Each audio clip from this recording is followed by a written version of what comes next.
Welcome to another episode of the Decluttr Me podcast. Today I have my lovely friend Sarah, who I've known for a few years. We met on Twitter many years ago. Is it Twitter? Yeah, we were Twitter people as well, yeah. So Sarah has chronic fatigue syndrome, which is a condition involving deep fatigue, not getting enough sleep, and a kind of worsening of symptoms after exertion, right? So it's something people have talked about for years, and I'm sure I've had one or two clients who have got chronic fatigue syndrome or a medical condition linked to it or similar to it.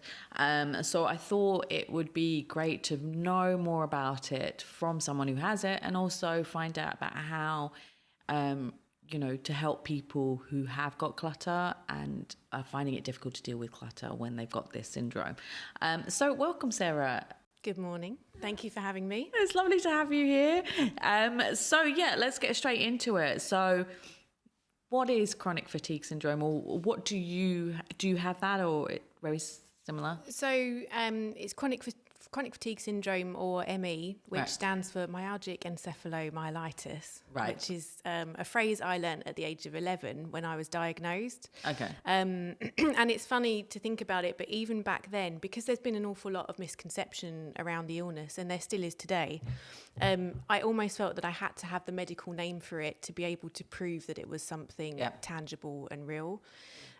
Way back when I was diagnosed, which was 21 years ago, there were an awful lot of people in the school of thought that it was actually a psychological condition, and then it manifested itself physically. The science is very slowly catching up, but it's taking a long time to show that it is obviously a physical condition and it can have devastating impacts on people's lives. I'm quite lucky in the sense that I would consider myself functioning. But for many people, they are bedbound for years on end. Right. They can't leave the house, they can't work. It's, the thing that used to make me laugh all the time was people would say, "Oh, I get really tired too." Yeah. It's not that. It's not that. My personal experience of it was I was diagnosed when I was 11. I probably missed close to 50% of secondary school because of it. So how did you know that it could be a medical condition that you had to go to the doctors for it? It's generally triggered by a viral infection. Right. And I just started at secondary school, and I just had a 24-hour vomiting bug, and basically I never got over it. Right. So I was bedbound for weeks and weeks and weeks, which obviously as an 11-year-old child is just not normal. So I was being tested for everything under the sun. At one point they suspected that I had leukemia.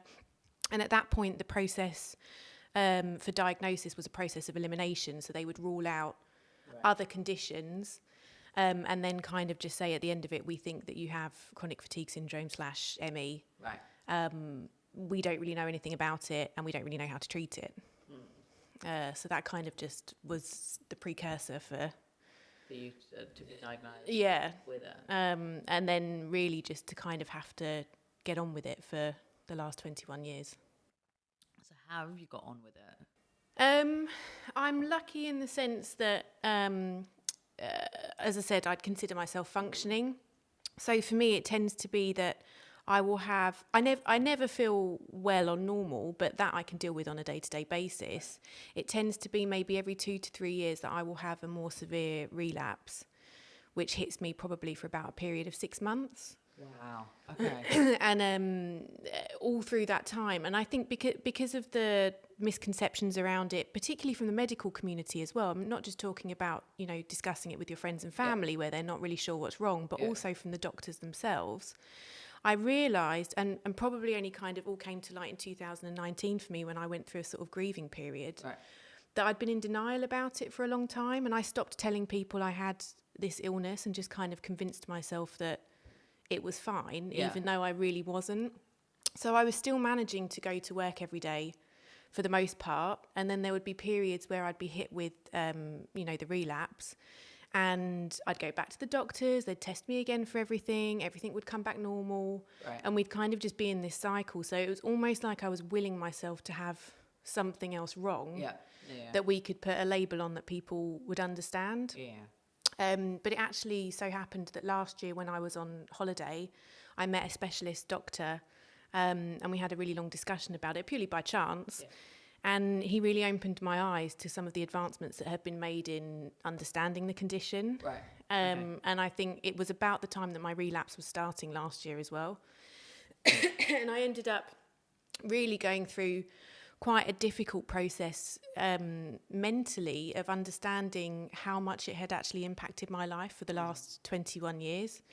I went to university for 3 months and I dropped out and I came home. I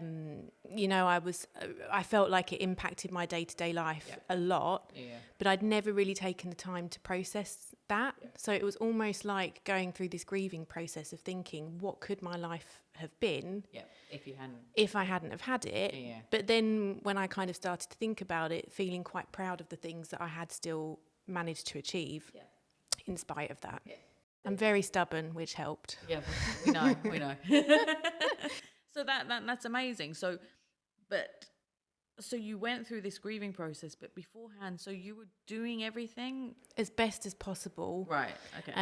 And not really telling my employers and things like that as well. So there would be periods where I would have to take a week off work because I would have I'd get like a regular flu or cold virus, but it would hit me quite badly.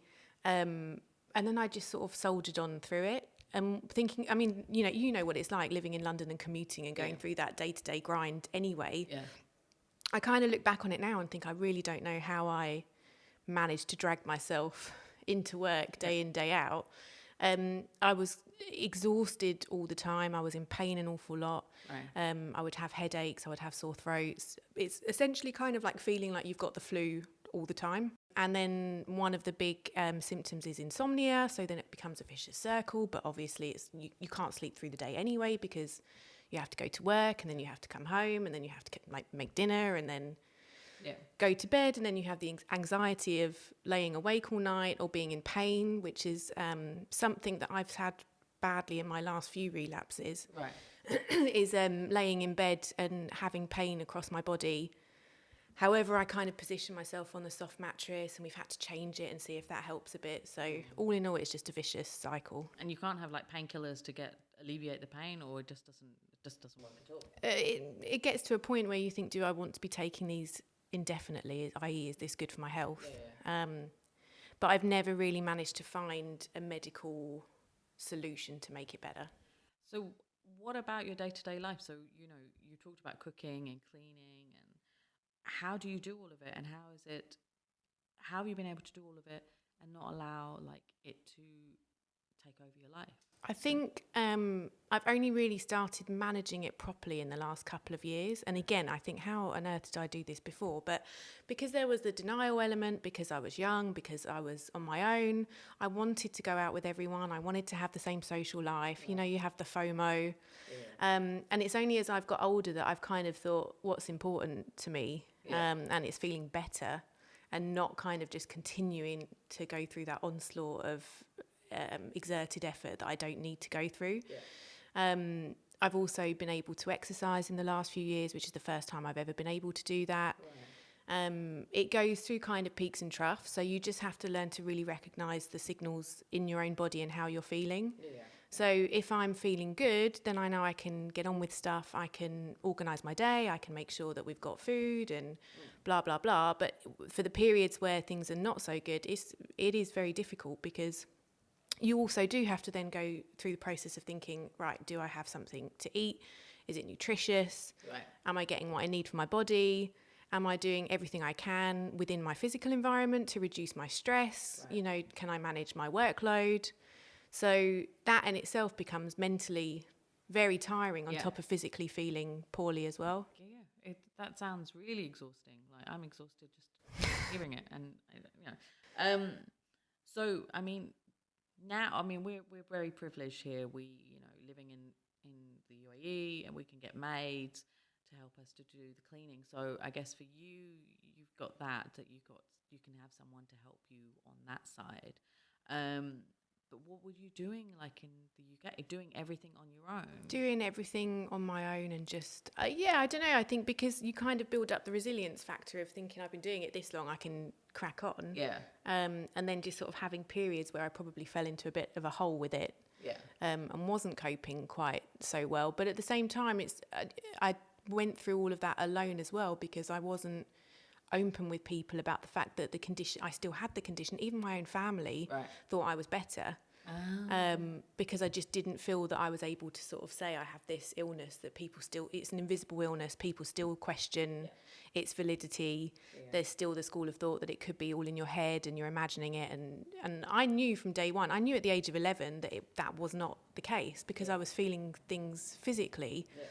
But even when I was diagnosed at the age of 11, I was part of a clinical trial at King's College, which at that time was exploring whether it was something psychological. And I think having that hanging over me at such a young age, but still being aware that that was wrong, or it wasn't my experience, was something that I carried with me. So it was just kind of like, right, just get on with it and don't make a fuss and don't tell anyone else. I think that was a problem. I mean, like we've talked before that I knew someone at school who had it. That it was, you know, everyone went, oh, it's in her head, because she'd been so strong. And, you know, not the nicest person in the class. And so for her to suddenly go, you know, and not being at school and having and that's it. And I had that experience too, because I was in my first year of secondary school when I joined, and it was an all girls school, and it's, you know, it's really difficult. You kind of want to get into your friendship circles, and one day I'd be there and one day I wouldn't, and people didn't understand, and they were kids. So I had a lot of problems kind of settling into school because of that.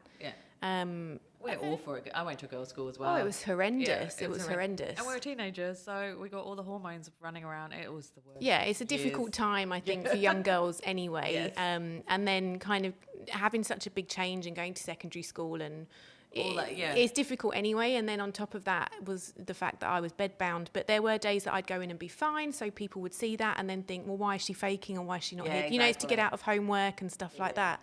When all I wanted was just desperately to be part of the sleepovers at the weekend. And you know, my mum had to say to me, you can't necessarily do everything because it's going to make you more ill. She was going through the process of understanding the illness and watching her daughter, you know, be bedbound and whatever else. So it was mentally very difficult for both of us, I think, to go through it as well. So what have you done now? So you said you had that process last year, that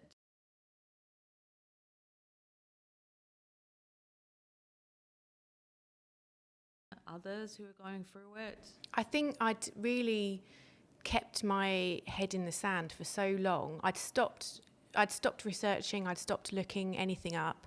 I'd kind of just given up that there was ever going to be a way to kind of manage or cure it one day from a medical perspective. The doctor that I met started to talk to me a lot about the latest research that's come out. Some doctors who are kind of going a little bit rogue against pharmaceutical and political systems to bring awareness to it in a different way. So for me, it was really thinking about diet and also thinking an awful lot about your physical environment, from the perspective of the amount of toxins and nasties that we expose ourselves to on a day-to-day basis. Whether you've got a chronic illness or not, I think it's something worth thinking about. And if you and as well from the food perspective, if you look at like the advent of chronic illnesses that exist these days that didn't exist 60, 70 years ago, there's a direct correlation with the way we consume food and the food that's produced, the way it's produced, the fact that we eat a lot of rubbish that we probably hadn't really thought about, and thinking about how we were kids and what we would eat when we were kids versus what we would eat now is very different. So I think awareness is going up generally around that as a health factor. And that we're probably not doing our bodies much good with a lot of the stuff that we're putting into it. Yeah, there is that. I have an issue with GMO stuff. I know that if it's GMO flour, then I'll get very sick. And so it's a problem eating bread now. I mean, look at everyone who's battling things like IBS and celiac disease and, you know, lots of these conditions, as I said, that weren't necessarily so much of a problem 50, 60, 70 years ago. And now it's really impacting our health, and it's directly linked to our lifestyle. It's lifestyle and the grains and everything. So and of course I am a decluttering show, so we need to talk about clutter. So you seem to have controlled it, you've been able to manage it. Can you help others who might have it, how you have been able to control the clutter in your life? Because I've seen your house, it's nice and Yeah, I mean, Organised. I feel like my dad always used to say to me, you know, home is your sanctuary. When you're ill, when you're spending so much time in bed and not really doing an awful lot, you want to feel that that space is somewhere calm and somewhere that's going to help you to relax and to feel better in as fast a way as possible. So I'm quite a tidy person in that sense. I wasn't when I was a teenager. Right. I had a very unsettled home life, not particularly conventional, and I think that probably played into some of the sort of added stress on top of the illness as well. Like when I think about it looking back. And I think that that's really informed how I want to have my home environment today. So I'm quite a clean and tidy person. I think the thing is, you know, you just have to recognise today's a good day, I can get some stuff done, or today is not a good day. Please be kind to yourself. Don't put pressure on yourself. Go and lay in bed and feel better. Right. Awesome. So yes, I think that's everything. Is there anything else you'd like to tell us about? I think the talking about environmental factors and making sure your physical space is kind of as clean and as optimised as possible. Yeah.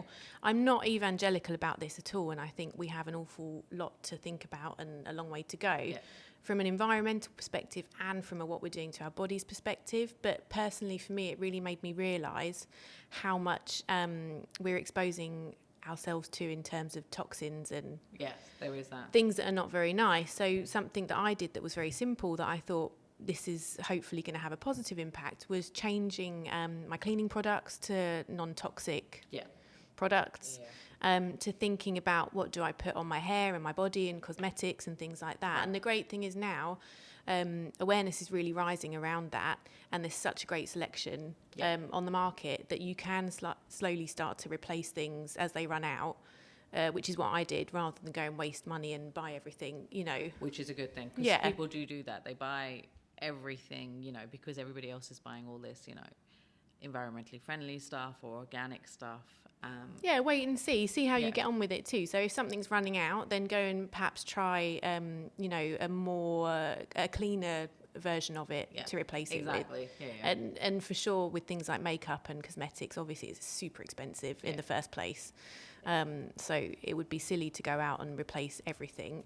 But just sort of dip your toe in and see how you get on with it. Yeah, and you have to also see if you it does work for you, because some things are still got chemicals, so they'll still make you feel a bit alert. You know, you can have allergies to it. So yeah, no, that's great. Thank you so much for that. It's been so informative. So yeah, thanks for being on the show. Thanks for having me.